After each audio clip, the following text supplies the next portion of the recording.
Good afternoon, Marines, family members, and friends. Thank you for being here today. Today I want to share a few memories from my time as an anti-tank TOW gunner in Desert Storm. TOW stands for Tube-Launched Optically Tracked Wired Guided Missile. Maximum effective range 2.33 miles at about 18 seconds. I went to war with about 200 Marines from the Anti-Tank T.O.W. Company, Miami. And I wish I had the time to say every name because every Marine mattered. A lot of these Marines were also attached to 2-2 and 3-6. I also want to recognize some of the Marines that were attached for me to 1st Battalion 6 Marines, Heavy Weapons Platoon, 2nd Marine Division. And these are my memoirs, what a anti-tank TOW gunner did.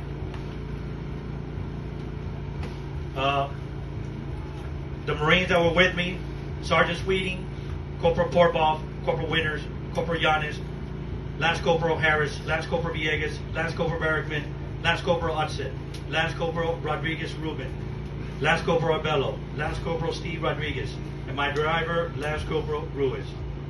And to every Marine I didn't name today, please know this, you're still part of this story and you're still part of mine.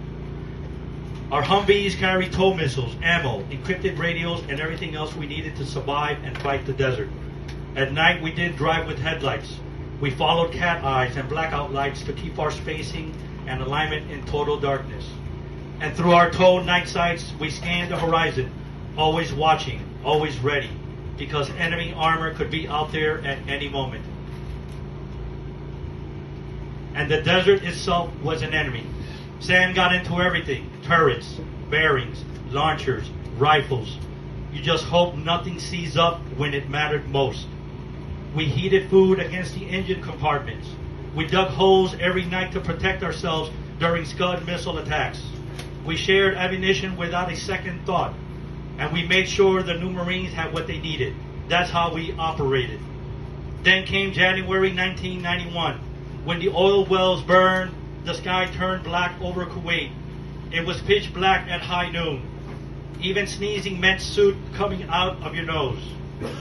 But in that darkness, Marines did what Marines have always done. We adapted and we pressed on. The night before the ground war started, we gathered around our platoon commander. He told us we would be going in and making contact quickly. And he said something that stayed with me. Our platoon was expecting 75% casualties. That early morning, we made our peace with the Almighty, and we moved out to liberate Kuwait, dressed in full MOP gear, prepared for chemical attacks and whatever else might come. And we had Navy corpsmen ready, because they were always there to patch us up and keep us in the fight. We went into breach not knowing what the next moment would bring. As we crossed minefields, tanks with mine plows cleared the way, but we still had to follow the Humvee in front of us exactly. One time communications were breaking down and things were getting tense. Motors were landing closer. The blasts were getting louder. And I remember being on the radio and telling Sergeant Sweeting calmly, "Sergeant, the rounds are getting close." And he came back with that calm Marine voice, the kind you never forget. And he said, "Nothing we can do about that now, hard charger. You're just going to have to sit there and take it." And that's exactly what we did. We stayed in it, we pushed through it, and we made it out. We finally cleared the minefields and lived to fight another day. On another occasion, we encountered Iraqi T-62 tanks. We identified targets quickly because they were firing at us. And I remember thinking in that moment, it's our turn. Gun up, backblast area all secure, fire in the hole. You press the trigger, and there's a small delay as the launch sequence confirms the system is working. The launch motor fires the missile out of the tube, then the flight motor takes over. That smoke trail gives away your position. The tank starts firing back, and those rounds aren't like mortars. The tank rounds shake the earth around you like an earthquake. All you can do is stand your ground and track the missile through the sights. 18 seconds can feel like an eternity. The missile gets to the target, then disappears, close to the target, then disappears into a heat mirage of the desert. And for a second, I freeze thinking, where did it go? Did I miss? I was a sitting duck.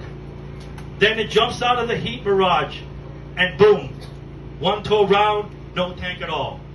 And once again, we live to fight another day. 35 years later, what stays with me isn't just the pictures or the memories, it's the brotherhood, the trust, and the calm under pressure, and the pride of knowing that when history called, 8 Tanks Tow Company Miami Marines answered. Thank you, and Semper Fi.